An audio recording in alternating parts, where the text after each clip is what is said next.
To conclude, as I announced this past December, we increased financial requirements for new study permit applicants to a little over $20,000 for 2024. This figure is a more accurate reflection of the cost of living today in Canada and doubles what was required before. It means the students are better prepared. So 24 hours, this is what I requested in our the low entry meeting by Stats Canada each year to ensure it continues to reflect the true cost of living in our country. Ça permettra aussi aux étudiants étrangers d'être financièrement préparés à la vie au Canada à ce titre et de protéger contre la fraude, les abus et évidemment l'exploitation. The change is just one of our many planned reforms to the International Student Program, which includes the implementation of a new recognized institutions framework that will reward post-secondary institutions that provide a higher standard of support for international students. Nous voulons que les établissements soient tenus de fournir les services dont les étudiants ont besoin, y compris la recherche d'un logement adéquat et l'accès à des services essentiels tels que les soins de santé. Le travail sur ce cadre est en cours et j'aurai plus de détails à partager dans les mois à venir, une fois que les consultations avec les provinces, les territoires et les institutions auront eu lieu. Combinées aux réformes du programme annoncées précédemment, ces modifications permettront d'établir un cadre plus solide pour soutenir et protéger les étudiants étrangers. I want to thank provincial and territorial partners for their ongoing work to help improve this program because we know a lot of that responsibility and jurisdiction, frankly, lies on their shoulders.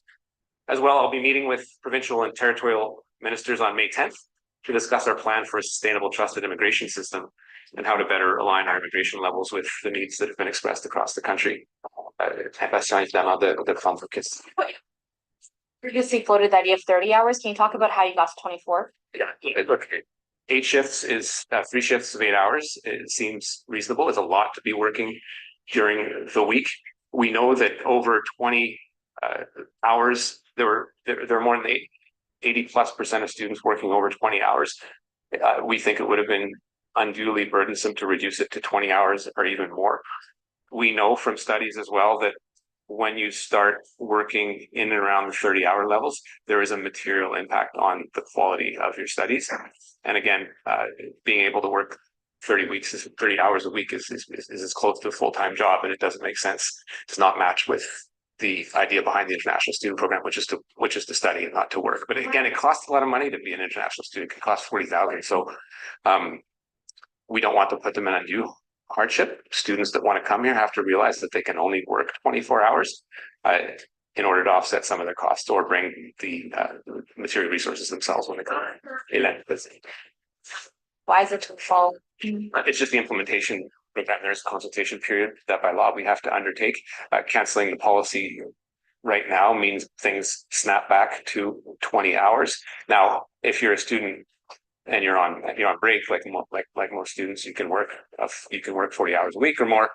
But those that are taking full-time studies during the summer will in fact have to comply to a 20-hour week, and that'll be ramped up after the consultation and regulation period to 24 hours in September. Vous avez mentionné un pourcentage de gens qui travaillent plus que 20 heures, j'ai pas compris. Oui, parmi la cohorte d'étudiants internationaux qui travaillent, il y a plus de 80% de ces étudiants qui travaillent au-delà de 20 heures et j'ose présumer bien au-delà de ça. Donc, la réduction à 20 heures, ça aurait été préjudiciable de façon matérielle. Mais ma vraie question, c'est que la plupart des étudiants vont pas faire des chiffres de 8 heures. Ils vont travailler 4 heures ici, 3 heures là.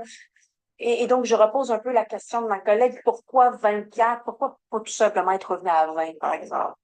Ben, d'abord parce que à 80% et plus de gens qui travaillent au-delà de 20 heures, on savait qu'il y a des gens qui ont besoin de cet argent-là pour payer leurs frais qui sont quand même très significatifs par rapport à un étudiant qui vient d'ici, qui paye peut-être 5, 6, 7 000. Un étudiant qui vient d'étranger peut payer à peu près 30, 40, 50 000 parfois. Donc, à moins que ce soit une personne très fortunée, il faut qu'il travaille. Au-delà de 20 heures, puis trois quarts de travail, ça donne l'occasion à ces étudiants de pouvoir donner un commitment aux entreprises pour lesquelles ils travaillent au-delà de 20 heures. Donc, il y avait un juste milieu. On pensait que 30 heures était encore trop haut. Mais je pense que le juste milieu se trouve à 3 chiffres de 8 heures. On a un plan de base de venir pour démanteler le canton de Chefs et des villes. Moi, franchement, le droit de manifester de façon pacifique, primordial dans toute société démocratique. Ça donne pas droit à la violence ou cautionner les propos haineux, d'autant plus les propos de nature antisémite, entre autres. Donc, c'est mon comté, McGill. Donc, ben, j'étais à l'Université de Montréal aussi. C'est clair que, surtout dans un domaine académique, la liberté d'expression, le droit de manifester, c'est excessivement important. En même temps, on peut purement cautionner la violence et évidemment les propos haineux. Et je donnerai pas de conseils Antisémite et qu'il y a eu de l'intimidation. Est-ce que vous avez vu ça, vous? Est-ce que vous êtes d'accord avec l'Université McGill? Je questionne pas McGill. C'est eux qui ont des gens sur le terrain, des intervenants, qui font des efforts de rapprochement et de dialogue. Alors, c'est à suivre. Mais évidemment, je vais être très clair en disant qu'on respecte le droit des gens de protester et de manifester, sans cautionner évidemment la violence ou les propos haineux. Mais si on comprend bien, vous êtes contre que la police vienne, Je ne pas d'instruction de police. ça, Finish his line of questioning. juste pour le droit de manifester. Donc, a priori, on comprend que l'intervention policière s'est déplacée. Je donne aucune instruction. So the right to protest and the right to free speech is excessively important, particularly in an academic setting. McGill is a place of free discourse. It's one where the right to protest has to be respected. It doesn't at the same time, that right, allow violence or permit or sanction violence. I think we have to be very careful about any sort of display of violence, intimidation towards students. Nor does that type of protesting ever should include hate speech, including anti-Semitic speech. So it's something we have to watch very carefully as a society. McGill has an international reputation. And I think it becomes a beacon for people to come and manifest their views. And it's something I think as political actors, we have to respect. But then again, we shouldn't tolerate for a second any form of violence or any hate speech, including anti-Semitism. There's a question of whether or not the encampment will remain. Are you saying that you have not seen anything that crosses the line at this point? I have seen the press releases that have come from McGill. Some of the acts alleged, if they are true, are extremely concerning. But I think as politicians, looking at that setting, looking at what McGill represents, what academia represents, what that space represents for people in the context of the war in Gaza, is something I think we have to be very judicious in how we treat that.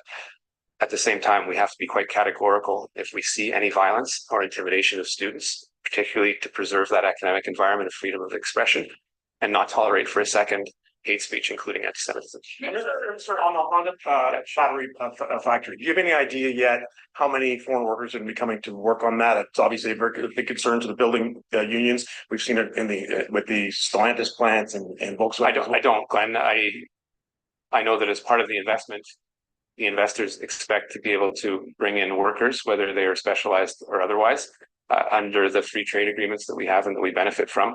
Just as we send workers over to them, that reciprocity is integral to the actual investment. If people don't want the investment, that's a choice as well. We got that investment. We've made some commitments. Didn't negotiate it myself, but the reality is that we do have to have a number of workers that will be in